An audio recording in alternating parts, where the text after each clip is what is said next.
Good evening, good people. Just thought I'd pop on just for a moment and share something that I've been thinking about today and actually a little bit yesterday. I'm on my way to teach my night class and had a moment, so I thought I would share this thought that I had. So yesterday on Facebook, I believe, I posted a quote from Dr. George Fraser. I think that's how you pronounce his name. A guy I had not heard of before. He is closely in similarity to Dr. Boyce Watkins, if you know him or if you follow him. And so I never heard of the guy before, came across this quote that he made, and I posted on Facebook yesterday. And the quote says that rich people stay rich because they act poor.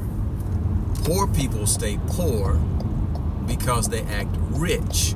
And I thought, how profound is that statement? That is so very, very true. That rich people, they know how to manage their money. They don't spend a lot. They don't waste a lot. They're wealthy, and so they understand how to make their money work for them, right? And they understand that because I'm rich doesn't mean I have to have the finest cars or the most designer clothes. I mean, you can find a rich person that will wear a pair of jeans from the mall or something, right? And so they understand that having the external stuff doesn't necessarily make any sense, right? It's a waste of money and a waste of their resources. So that's how the rich stay rich, is because they understand that mentality, right? Now, the poor stay poor because they want to act rich, right? And we've seen it before. We've heard it before, how the poor people of the world will be willing to go and buy the Louis Vuittons and the Gucci bags and the Air Jordan shoes because they want a little slice of what it feels like to have the good life, right? But that very idea of them trying to do that is what causes them to continue to be poor. Now, the thought came to mind is that it's a psychological thing, right? It's like, I'm poor, and I know I'm poor.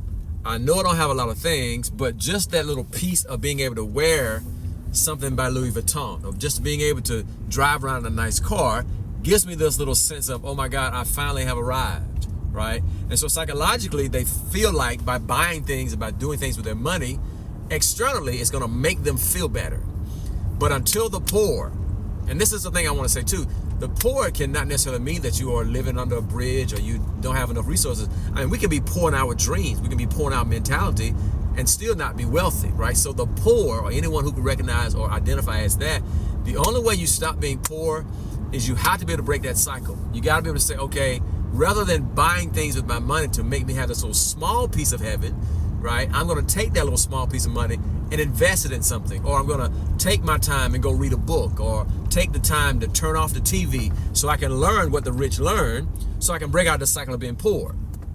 That's not an easy thing to do, because psychologically, if you are poor, you feel like, man, I just want a little piece of something. Just give me a little piece of what it feels like. Just give me a little piece of being able to wear my Louis Vuitton or wear my nice designer clothes. But that is the repetitive cycle that keeps us poor.